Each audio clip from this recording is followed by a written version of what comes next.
شامی روډ باندې د واپډا هاوس مخامخ د جمعه اسلامي احتجاجي مظاهره وه او دې مظاهره کې بزرګونو خلک شریک وو. حافظ نعیم الرحمن صاحب په اپیل باندې نن په ټول پاکستان کې د آی پی پیز خلاف د بجلی په بلونو کې د اضافې خلاف او عوام ته د بجلی بلونو کې ریلیف نه ورکولو خلاف چې د نن مظاهرې وي او زمونږ مطالبه دا د حکومت نه چې آی پی پیز کې په پنډه کې موږ سره دي دا معاهده کړې وه چې موږ آی پی پیز ختم 15 آی پی پیز ختم شوي دي او د هغه آی پی پیز چې کوم پیمنټ دی هغه تقریبا 100 ارب روپۍ دي نو هغه د قوم ته منتقل شي غریب عوامو ته منتقل شي او ریلیف ته ورکړي شي. د دې نه علاوه دا چې موږ جماعت اسلامي به د آی پی پیز خلاف او د دې بجلی د بلونو خلاف د بجلی د قیمتونو خلاف خپل احتجاج جاری ساتي او د احتجاج به تر هغې پورې جاري وي چې تر څو پورې د وفاقي حکومت طرف نه عام عوام ته عام بل ادا کولو والا ته ریلیف نه ملو شوی. کوم هدف پورې پر امید دی چې دا 15 آی پی پیز ختم شو دا نور به هم د احتجاجونو سره شي؟ موږ په دې باندې جماعت اسلامي د آی پی پیز په موضوع باندې خپل یو ټیم جوړ کړی دی موږ ورکینګ کوو او هغه موږ حکومت سره شیر کوو ایون چې موږ چا نه سره هم شیر کړي دي چې د دې آی پی پیز کې کم آی پی پیز بجلی نه جوړوي هغې ته پیمنټ فوري طور بند شي. هغه تقریبا دې وخت کې 24-25 آی پی پیز هغه دي چې هغې بجلی نه جوړوي او اربونو پیمنټ ورته کېږي یو به هغه بندېږي انشاءالله. دویمه دا چې د دې قیمت چې دی دا به کمیږي په دې چې کومه خرچه راځي هغه د دلته په کې بي کې کې د اوبو نه چې کومه بجلي پیدا کېږي هغه په 15 روپۍ په 20 روپۍ یونټ ته او موږ ته ملاویږي په 80 روپۍ یونټ. دغه شان په دې کې چې کومه خرچه راځي 19 روپۍ راځي او هغه موږ ته ملاویږي په 110 روپۍ. نو دا به انشاءالله زموږ د دې احتجاج په نتیجه کې زموږ د ورکینګ په نتیجه کې به دا ټول آی پی پیز به ریوایز کېږي. دی اول وی چې دا د آی ایم ایف سره چونکې معاهدې دي او بیا به آی ایم ایف خراب مونږ تنګوي او بیا به پی ټي ایف تنګوي هغه ټول څیزونه ورته مونږ په میز کېښودل چې دې کې ټولو کې دا گنجایش موجود دی. نو موږ پر امید یو انشاءالله خو زما عوامو ته اپیل دی چې هغه په دې کې مونږ سره بھرپور سات ورکړي. جناب ټول لومړي کتونکو ته خپل تعارف وکړئ بیا لوډ شیډ چې کوم صورتحال دی خاص کر زمونږ په کې پی کې صوبه کې د هغې حوالې سره څه وایي؟ بسم الله الرحمن الرحیم. حمدالله جان بوټنی نائب امیر جمعه اسلامي ضلع پېښور او لوډ شیډینګ او بلډینګ حوالې سره خدا خبره کوم چې زموږ په دې پېښور په مضافاتو کې پریفرنس کې کلو کې خو ډېر لوی بد حال دی چې 2 غنټې 3 غنټې بجلی وي او بجلی بلونه چې کم راځي نو هغې د خلکو بالکل هډوکي نه چوړ کړل. نو دا مو حکومت نه مطالبه ده چې کم آی پی پیز نه زرګونه ارب روپۍ بچ شوي نو د عوامو ته ریلیف په ورکوي. دا معاهده شوې وه کم چې جمعه اسلامي درنه وه په اسلام آباد کې پنډۍ کې جولای 2024 کې د آی پی پیز خلاف د اوربلینګ د بجلی د لوډ شیډینګ خلاف هغې کې حکومت دا معاهده کړې وه چې موږ آی پی پیز نه کم پیسې بچ کېږي دا به عوامو ته موږ ریلیف کې ورکوو. هغه اوسه پورې نه دي شوي نو دا احتجاج انشاءالله د هغې خلاف دی او دا به جاري وي. 15 آی پی پیز بند شوي دي څونه پر امید دی چې احتجاجونو سره به دا نور آی پی پیز چې کم بجلی نه جوړوي او پیسې ورته ملاویږي دا هم بند کړي شي؟ نو دا خو د قوم په رویه باندې هم ډیپینډ کوي چې اوس خو لکه د امید یو کرن ښکاره شو شروع کې خو چې کله حافظ نعیم الرحمن صاحب دا مطالبه وکړه چې آی پی پیز تاسو ریورس کوي نو وفاقي وزراو وی چې نه دې کې خو چینج نشي کېدی ځکه چې دا خو په بین الاقوامي ادارې دې کې ضامن دي او دا خو آی ایم ایف په دې باندې موږ باندې دباو دی او دا خو مونږه باونډ یو خو هغه تاسو ګورئ چې هغه ریورس شروع شو نو که احتجاج مضبوط شو او قوم راووتو نو بالکل دا ممکنه ده چې دا آی پی پیز به هم غونډ بندېږي او دا پیسې به عوامو ته په بلونو کې واپس کېږي. سپریم کورټ د دې خلاف خپل فیصله ولې نه سناوي؟ نو سپریم کورټ پته نه لګي چې ولې دا شی لیټ کو خو په کار خدا دی چې هغې په دې باندې 100 موټو والي او دا خو بالکل اوس ډېر لوی ظلم دی چې زرګونه روپۍ اربونه روپۍ بچ کېږي او هغه خزانه کې دی ساري کړي دي او هغه عوامو ته ریلیف کې دی نه ورکوي. زموږ هم دا مطالبه ده سپریم کورټ نه چې په دې باندې 100 موټو والي او دا حکومت په دې مجبور کړي ادروایز جمعه اسلامي به د احتجاج نه پرېږدي. څنګه چې تاسو ته ما هلته تقریر کې هم دا خبره وکړه چې جمعه اسلامي کم شی پسې راپاسي دا ملک ریاضو د دې خلاف چې کله جمعه اسلامي احتجاج شروع کو نو خلکو وی چیرې پیپلز پارټي دا او مسلم لیگ او دا ټول د دې په شا باندې دي جرنیلان او ملک ریاض ته اوس نه شي ویلې خو کومه کتل چې هغې ټیبل باندې کېناسته او هغه ورکې سوونه اربونه روپۍ عوامو ته واپس کړي انشاءالله دا هم په حکومت منو که خیري پرامن جدوجہد انشاءالله دا به جاري.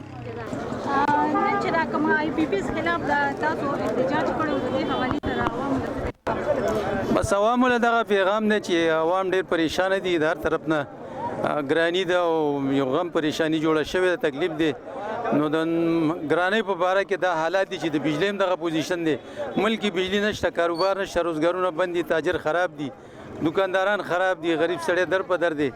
څه فایده نشته، یو طریقه جوړول نشته. څوک د دې ملک د آبادولو دپاره نه یو طریقه جوړوي، نه یو بندوبست شته د هغې دپاره. هر سړی لګیا دی، یو ته غل وایي، بل ته غل وایي، غل معلومیږي نه او ملک لوټ کېږي. نو موږ په دې خفګان او پریشانۍ کې چې موږ ټول غریب خلک یو، زموږ ملک پریشان دی، زموږ تور سره پریشان شي، بچي پریشان دي په کورونو کې، تاجر ټول در په در دي، روزګارونه ختم شوي دي، بازارونه بند شوي دي.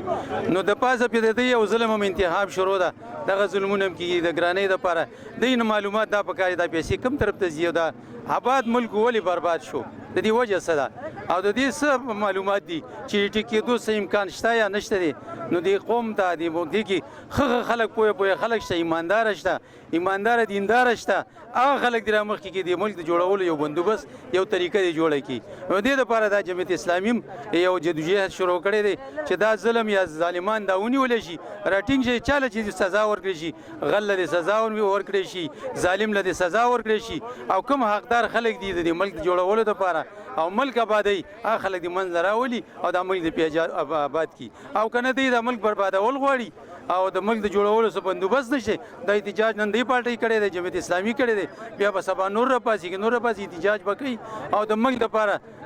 امن څه طریقه هم نشته دی، هغه طریقه هم ختمه شوې ده. نو ملک آبادولو دپاره چې کومه طریقه دا چې کوم موجوده خلک دي، دی له ښه زده ده، ورځي وله په خپل جیب چې دا ډېر نږدې دی، لاس ورته ډېر نږدې دی، هلته هر څه ښه ورپرېوځي. د عوام پکې هېڅ فایده نشته، غریب برباد دی، خلک برباد دي، ملک بربادېدو سره روان دی. مت په دغې باره کې دا احتجاج وشو او احتجاج دپاره موږ هم راغلي یو، موږ هم د دې احتجاج حمایت کوو. خان صاحب مخکې احتجاج کړو چې هغه یې لګولو کیمپ او حکومت سره باقاعده معاهدې کړې وي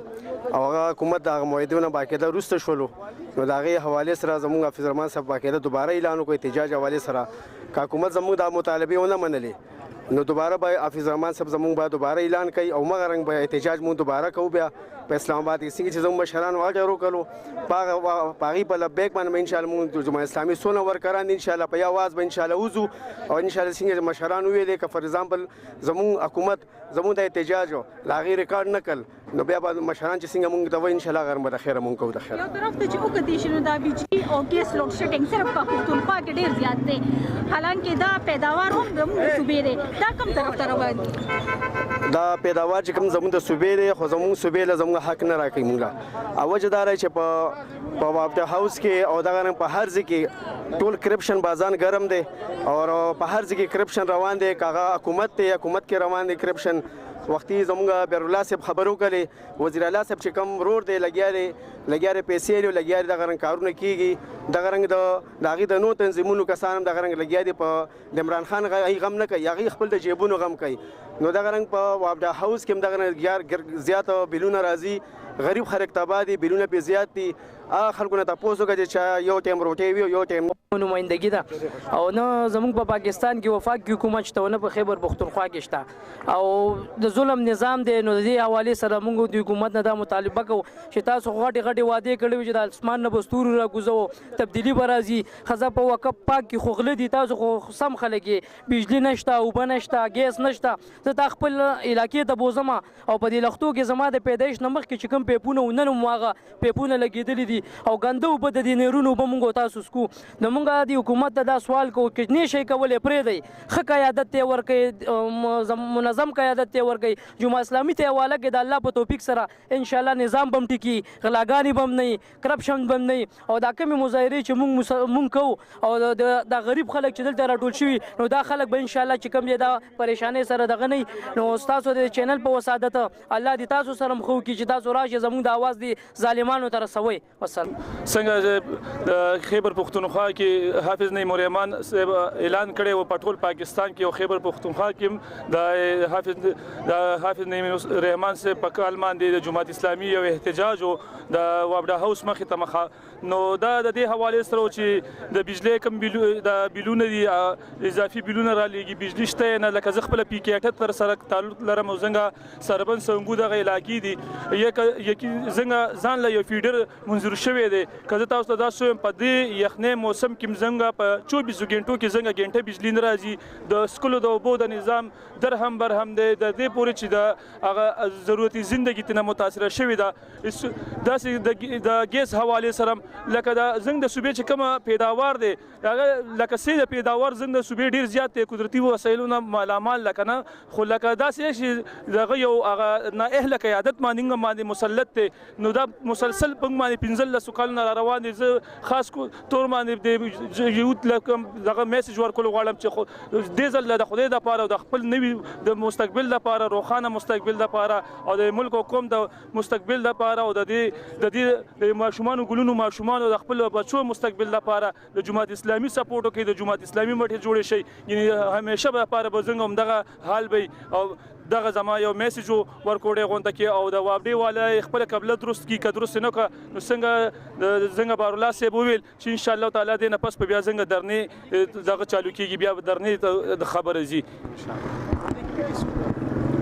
اجي کتون کو تاسو اوریدل چې پیداوار زمونږ د صوبې دی خو غیبیږي زمونږ د صوبې نه او جماعت اسلامي والا و پدې کې د تر اخره پورې خپل چې د دوی نه سونه دغه کیږي هغه اقدامات کوي کیمرامین توفیل احمد سره رڼا ګل پیام هیور په هور